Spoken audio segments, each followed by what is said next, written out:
জানুয়ারির 28 তারিখে এই নতুন আপডেটটা আসছে যে 2010 সালের আগে যাদের জন্ম তারা হচ্ছে পিতামাতার জন্ম সনদ ছাড়া জন্ম নিবন্ধন করতে পারবে।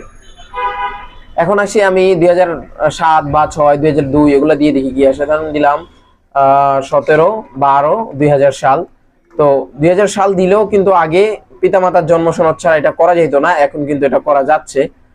তো আমরা নেক্সট অপশনে দিই, এখানে পিতামাতার নামটা এখানে এনেবল হয়েছে। তো এই ছিল আজকের ভিডিও। আপনাদের কাছে ভিডিওটি কেমন লাগলো অবশ্যই কমেন্ট করে জানাবেন।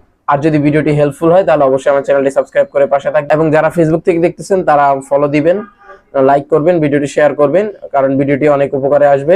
তো এরকম নিত্য নতুন ভিডিও পেতে আমাকে ফলো দিয়ে রাখবেন। দেখা হবে পরবর্তী ভিডিওতে। Till then take care. আল্লাহ হাফেজ।